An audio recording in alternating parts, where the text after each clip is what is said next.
Gibbons' presentation. He currently serves as the Director of Bureau of EMS with the Pennsylvania Department of Health. Dick's involvement with emergency services began over 30 years ago as a volunteer firefighter, rescue technician, EMT, and line officer for a volunteer fire company. His involvement in EMS includes management experience with ambulance agencies, having served as Director of Operations of Community Ambulance in Venango County, and CEO of EmergiCare Incorporated of Erie, Pennsylvania, one of the largest ambulance agencies in the Commonwealth. Along with that, Dick also has served as Regional EMS Director for both EMCO West in Northwestern PA and later as Susquehanna EHS Council in Central PA. During his career, he has functioned as a paramedic, as well as an EMT instructor, BTLS and CALS and ACLS instructor. Has lectured extensively across the Commonwealth on a variety of topics involving EMS, ranging from patient care, personal safety, risk management, and customer service. Please welcome Director Gibbons. Thank you. Just so you know, I hate that bio. I didn't know they were going to read it when they asked for it. Thank you. And really, all I hear when I ever hear that thing read or anything is that apparently I can't hold down a job. But welcome, and I checked my birth certificate. It does not say Director Gibbons on it any place. My name's Dick. And Mr. Gibbons was a wonderful guy, but he passed away some years ago. So please just, please don't call me Director or Mr. because I feel old enough most days. All right, with me also is my partner in crime and Mark Wolfgang. Mark's an emergency medical technician. He's also a fire chief.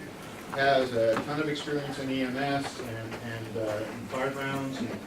He's currently the education coordinator for Seven Mountains EMS Council, and he knows how to run the little clicky things you have and everything, and has helped me put this program together and everything. So he's going to be over here working some kind of magic with his laptop and everything. But thanks to Mark and to the Seven Mountains Regional Council for allowing him the opportunity to come out and help me with this program. So here's a few disclaimers. The names have been changed to protect the guilty. All right, so don't believe that you know these situations, because I can promise you for almost any situation I come up with, there's more than one of them happening in the Commonwealth someplace. And not all of these cases, and I don't even remember which ones are in here, because I've got a rolling stock of cases that I've kept for years that I've used from my experience in EMS. And so don't say, oh, I know that case, that just happened a year ago, because it might be a case from 15 years ago. So don't make any assumptions, and don't anybody leave here saying, I heard about your case because Dick Gibbons told us. No, I didn't. I told you about a case. And in some cases, there might be a little bit of blending of facts between some scenarios, but the facts remain unchanged. And I'm not an attorney, and I don't play one on TV. So anything I tell you from a legal perspective is based upon my experience and the way we interpret the current EMS Act and the regulations. But you have to ask for legal advice. If you folks, come on up. There are seats up here. Don't be bashful. Come on in. Somebody didn't. So none of you people have ever heard me before, huh? That's how they tricked you into coming in here, right? The purpose of this educational session is education. We are not trying to embarrass anyone or any agency. So again, don't believe you know the situations are in here. Please don't trip on the board there. And we would have taped that down for safety, but we're out of tape apparently. So. And don't, as I said, don't leave here believing you know these cases or anything else. I don't have any financial or other conflict of interest to disclose. I have one job in the world. Actually, I have several roles. One job, I get paid to be the director of the Bureau of EMS in the Commonwealth. My favorite role in life right now is being a grandpa to a 2-year-old grandson, being a dad to and father-in-law to 3 of the best kids and their 2 of their husbands in the world. I have 2 daughters, 2 older daughters, and a son who serves our country in the military. And I don't get to see very much because he's over playing sandboxes someplace and stuff most of the time. So. Yet you won't adopt me. No, you do not need to know. Oh, Mark, I did get your picture in there. The reason I put that in there at the start, for several reasons, but the primary one is, folks, we're going to talk about some serious stuff, but we're going to have a little bit of fun at it too. Don't believe that just because I'm making light of a few things, I take lightly patient care or bad issues and bad behavior, but we got to have a little fun, right? So here's the first start of fun. You want to know what a day goes, my typical day in the Bureau of EMS might be like in the world of bad behavior in EMS. Here's a typical letter that we got not too long ago. I'm sorry I was late in reporting to you, but I'm back in prison due to another violation. That person wants to keep their certification as an emergency medical services provider in the Commonwealth of Pennsylvania. They didn't report their conviction, which, by the way, requirement, 30 days, within 30 days, if you're convicted of a crime in the Commonwealth of Pennsylvania of a misdemeanor or a felony, you must report it to the Bureau of EMS. Failing to do so is a violation of the EMS Act. This person violated that when we wrote them a letter. They wrote us a letter back from prison and said, well, sorry I was late, but I can't report it now because I'm back in prison. Well, gosh, you're just a poster child for who we want in the system. The follow-up voicemail to that a few weeks later. Hey, I'm out of prison and can talk to you about my certification. Do you really want to waste your time? But, so, you say you're an EMT. So, when you ask yourself, what keeps us busy in the Department of Health and in the Bureau very often, and why we don't get things moved forward in the system, here's an example. Howard Community College, now this is in no way an indictment of these folks, okay, first of all. Now, let me ask all of you, does Pennsylvania State Fire Academy certify EMTs and first responders, well, used to be first responders, EMRs or paramedics? Does State Fire Academy certify those folks? No. So at first glance, something that says Certificate of Training from the Fire Academy has successfully completed a state accredited training course consisting of 88 hours of instruction. Does that make sense on its face? No, it doesn't. Kind of raised our suspicion too. So I know that type was a little small, so I blew it up for you. Here's a learning point if you're going to falsify documentation in the Commonwealth. You ought to probably be able to spell technician if you're trying to falsify your documentation in the Commonwealth. So this person is passing off this documentation as being a certified technician, and in 2005. Now, when was the last time that any of us participated in an 88-hour EMT, emergency medical technician, basic course? In the 70s? So, and what we figured out was, someplace along the line, and when I talked to Commissioner Mann, how many of you know Commissioner Mann? I love the guy, I love meeting with him, I love dealing with him because he's very straightforward. Unfortunately, I can't use all the particular language he used in conjunction with this. Because apparently they didn't even have an 88-hour course of anything in this year, so someplace along the line, this individual falsified not just his EMS technician, but also the basic elements. So as I've been going through and was putting together the title for this for a while. I had several working titles for this, and I've settled on, you kind of be the judge because that's what you're going to get to do today, but I started out calling it We Did What to Whom? Or You're Not Going to Blank and Believe This, or What the Hell Were We Thinking? Or just what I say very frequently when I read some of the stuff, no! But our goals here are to talk about how do wrong things happen. Why don't more people recognize wrong things when they're happening and stop them from happening? And how can we change this? So we're going to start answering the questions. Why do we exist as an EMS system? Why do we exist? Who do we serve? And if your answer for those is anything except the patients first and the families next, you are going to hate this presentation. So I'll just give you an opportunity to leave now if you want to. So, you've got clickers in your hands.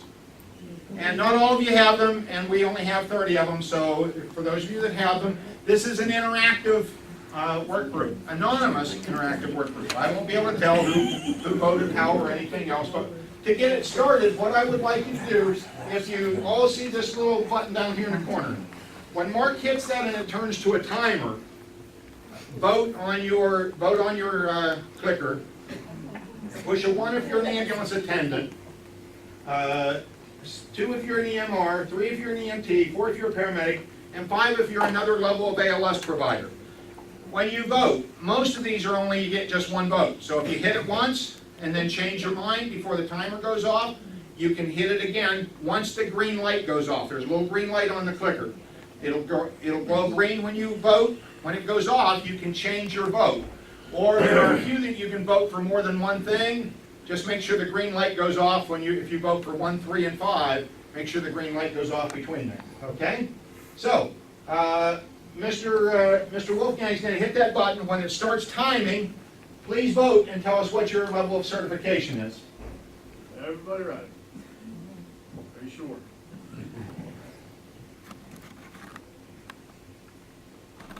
Okay, go ahead and tell us what level of certification you are. And you'll hear it. I don't have the speakers plugged in there. It's not Jeopardy music, though. We do need to change that. We've got to get the Jeopardy music. Mary had a little. Who sings that? Not the right answer. All right, so 3% of those of you that are voting are EMRs, majority are paramedic or EMTs, and the 36%, just about a little over a third of us in the room are ALS providers. So everybody see how that works? So let me give you a case. And I'd love to say it's a hypothetical case. So case 1's a 14-year-old female. She was playing soccer. She ran into another player, as I'm told could happen in a soccer match. Bystanders and witnesses could hear the clunk when they hit of their 2 heads coming together, and then the second clunk when the patient's head hit the ground. Is that pretty clear to everybody? All right. So, athletic trainers on the scene assess the patient and ask for an ambulance response. All right. Folks used to working with athletic trainers? They don't call EMS very often, do they? Because their training focuses on getting people back in the game if it's safe to do so, right? That's an important concept to keep in mind here for this case. So, EMS got on scene. Patient supine in the middle of the field. All right? Now, athletic trainers on scene have left the patient in the middle of the field. Does that tell you something? Yep. The athletic trainers are out on the field with the patient. The athletic trainers are holding C-spine. Athletic trainers. Goal is get the people back in the game, not keep them out. They were concerned enough they're holding C-spine. The paramedic approaches the patient. Okay? Oh, by the way, we didn't take the partner or any equipment to the patient, because that would just be silly, apparently. The patient's conscious. They're awake and alert, but confused. All right? So eyes are open, they're awake, but they're confused as to events surrounding what really just happened and everything else. About 4 minutes after patient contact, what do you suppose happened? They asked the patient to stand and walk to the ambulance. Now, why did I hear a collective gasp go across the audience? Because these folks told me this was the proper way to care for this patient. They placed the patient on the stretcher that was left in the ambulance, by the way. Okay, because you get those things out. Now, that's silly. Did I mention it was raining heavily? Did I forget to mention that? Yeah. Now, all these things are important to keep in mind as we get to the real premise of our discussion. The medic tells EMT to continue carrying the back in the medical drive. So en route to the facility, after some questioning by the EMT, the patient's actually complaining of neck and back pain. You think that she might have been complaining of that in the middle of the field too? Yeah. But in 4 minutes, it's really tough to do any kind of a real quality assessment, isn't it? So the seat collar is placed on the patient by the EMT alone in the back of the moving ambulance. So, here's the next opportunity to vote. Based upon what you know now, vote as soon, wait until this starts clicking. Vote 1 if you think this case was properly managed. Vote 2 if you don't think it was properly managed. And please vote. And as in Chicago, vote early, vote often. Oh, I'm sorry, that was out loud, wasn't it?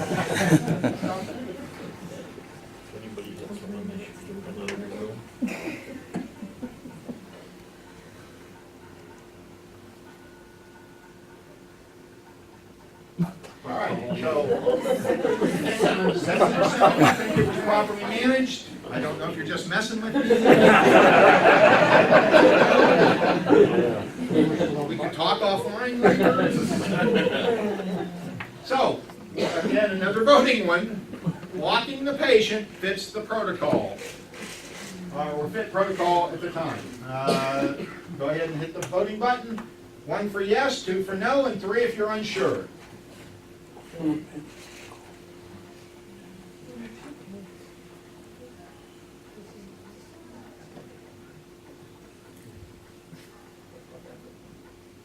Again, the same people that are voting. Somebody take Jay's clicker away from me. So, what I want you to think about, and give me your opinion, was walking the patient done for the benefit of the patients, for the benefit of the providers, or you're not sure? Why? Who was really at the center of that decision? Because clearly there was some assessment done, some assessment of the situation. Now, we can talk about what that assessment included, but there was some assessment done, and there was a decision made about the proper path to continue down. And behind all of our decisions are values, and we all make decisions. You all make decisions, a million decisions a day, but specifically about patients. So, why was this decision to get this patient up off the ground and walk them to the ambulance? Why was that done? Was it done for the benefit of the patient, you believe, for the benefit of the providers, or you're not sure? Go ahead and, as soon as you see the numbers, go ahead and vote.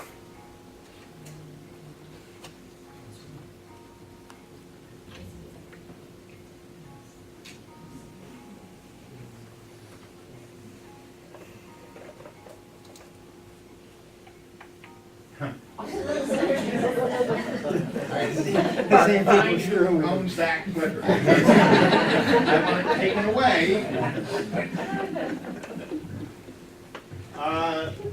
At least 93% of you who own the clickers believe that decision was made for the benefit of the providers.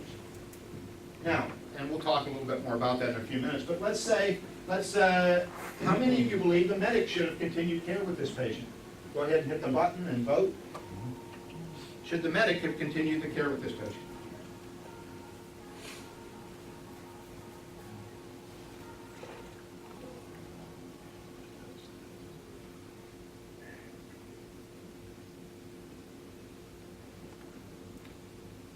And I like to see this because I can tell you that I don't know that the medic should have continued.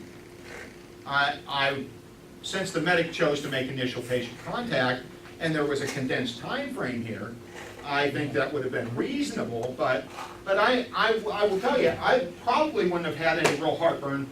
Had there been a good assessment done, I don't know that the patient ultimately really required ALS care, but again, it goes back to the decision making that was made. So, should this paramedic be disciplined? Go ahead and vote. If you're sitting in a position where you've got to make a decision, you're the agency manager, you're the director of the bureau, you're the medical director, should this paramedic be disciplined? Okay, 71% of you believe so. 14% say no, and 14% not sure. So, here's the next one. What should the discipline be? Because there are lots of ranges of discipline. Should they be suspended should there either from the there are two ways to look at this. From the state perspective, we have the ability to suspend, which means, okay, you can't practice as an EMT for a while, or a paramedic for a while, or revoke. You know what, you're so egregious, you should never be allowed to touch patients. We can mandate re-education. We do have a tough time doing this, taking their birthday away for them, or other. And if you're in the agency, suspension would be, okay, you're gonna get a few days off. Revoke, well, you're fired because we don't want you working here. Or re-education, and I don't know if you can work on. So, regardless of what role, you're the person right now. That's part of the purpose of it. You're the person responsible for saying, you know what? I've got to make a decision here about this person and about whether or not this should continue and everything. So tell us what your decision would be based upon what you have in front of you right now. Okay.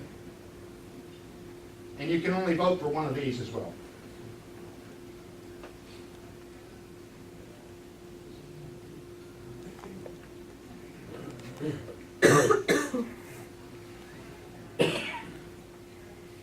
Everybody weighed in?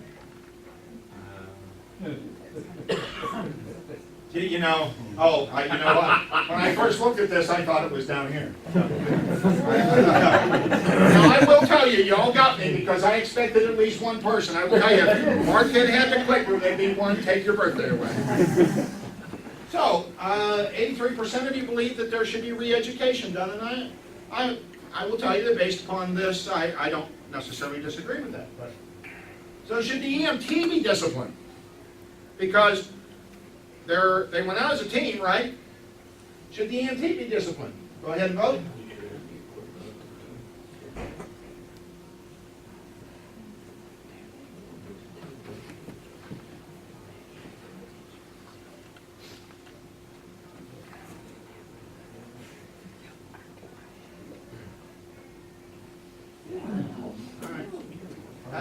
I find that intriguing, a little bit, I guess. Based upon even the information that you have in front of you, other than the fact that, well, I guess let me ask you instead of, why do you believe the EMT should be disciplined? What did the EMT do wrong? Yes, sir. It's a skills issue, and the EMT has a voice. If they don't agree with the call being turned for them, hand it back. Okay. End of story. That is one issue I completely agree with. Why? Any other thoughts? Or at least, don't demand that it's an ALS call, but at least let's put this young lady on a board and a collar and secure her properly at a BLS level. Okay. Yeah, but who has the end? This was one unit where the EMT was the driver and the paramedic was the ALS unit. They're a team. Okay, they're a team. It's not like the second ambulance pulls up like we have, BLS and ALS. Sure. So he was in the driver position, and the paramedics turned care down. Yes, and maybe they did. Okay. But then the EMT assumed the care because he had to All right. and started to perform. Okay. All right. That's another thought. I understand what you're thinking. Any other thoughts? Unfortunately, we don't have as much time to go into as much discussion as I usually like to. I don't have one of weapons, but on the Yeah. other hand, if the paramedic was in charge of the car, and the paramedic told him that then it would have been the paramedic choice to say, this is what we're doing, not the EMT. Okay. And I will tell you that I hear those discussions very frequently. Now, here's my view on it. And folks, I'm not telling you I'm right. You know, I'm at the end of the day on if this was one of the cases that came across my desk now, I'm the person that's got to make the decision on that. Secretary Bell, by the way, ultimately has a responsibility, but obviously he's not going to sit around and deal with these issues. That's why theoretically they hired me. But I'm not telling you I'm right. I'm just here to give you and what I want to do is generate discussion. That's the purpose of this. Not to say we do some things in the Commonwealth occasionally that we shouldn't do, but to generate discussion and thinking. We're a team, or we should be, when we go out there. And most frequently in these cases, when I deal with these situations very often, and I will give you a quote. Again, I'm not trying to slam anybody. I hear, well, I'm just the EMT, and I did what the paramedic told me to. That's like saying, I'm just the guy that operated the gas chamber, and I did whatever my boss, the guy with the funny little mustache, told me to do. Okay?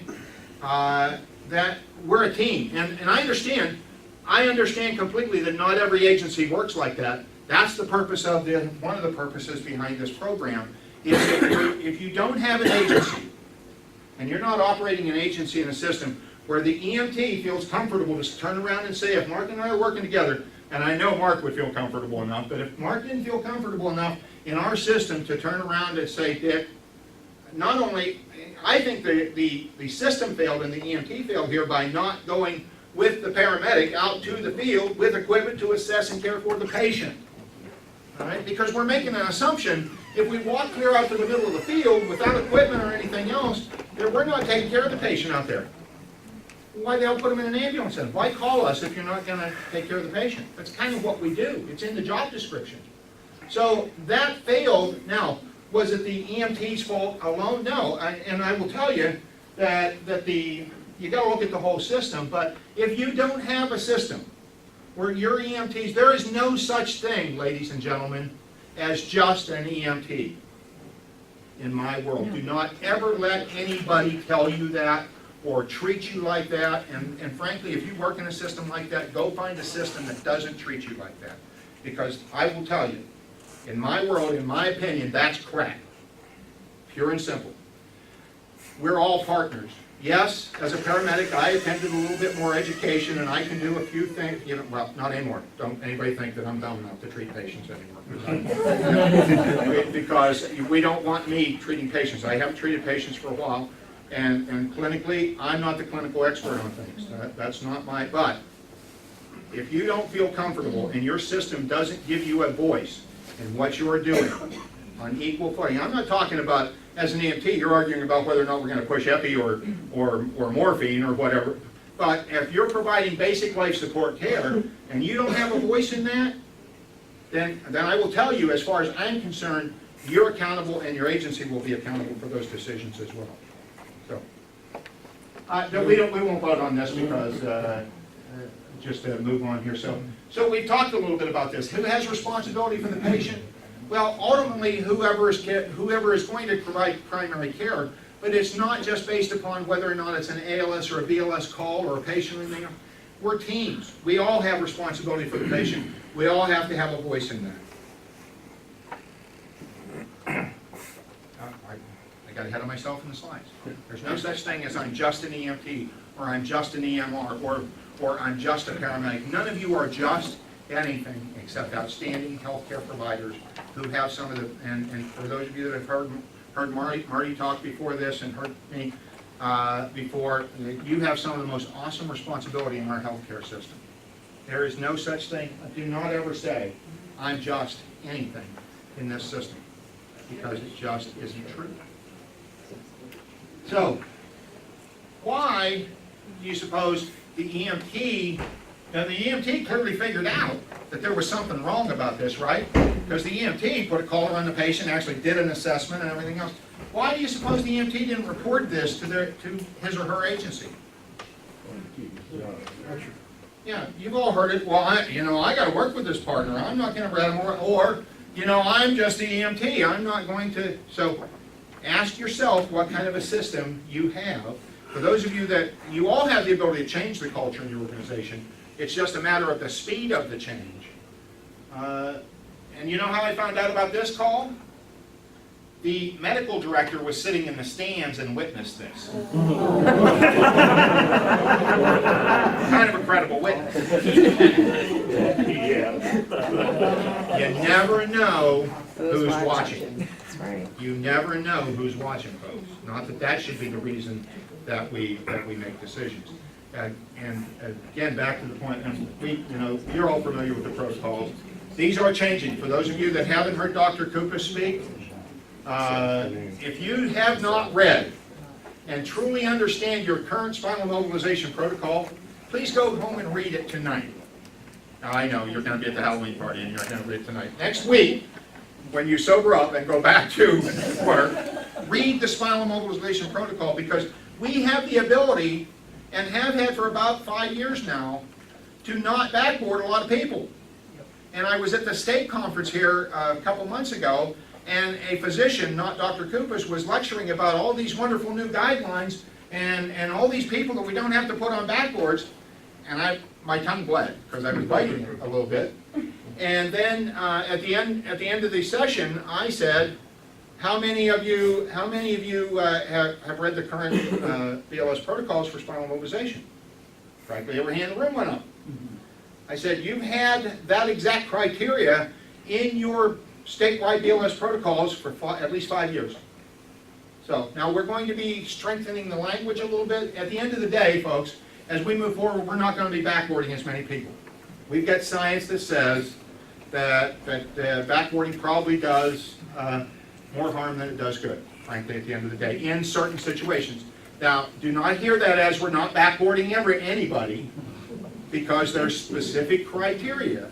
But we're not going to just willy-nilly put everybody on a backboard anymore after we do the protocol updates at the end of this. That because we've got science that says, we know that I'm not going to steal Doug's thunder, but he'll probably talk about it in his presentation this afternoon. For every person, the way we measure interventions is, for every person, how many people do we have to do this intervention to have some good come out of it? And how many people do we have to do this intervention to until we potentially harm somebody? That harm number is very low comparatively to the number of people we need to backboard to have any good come out of it.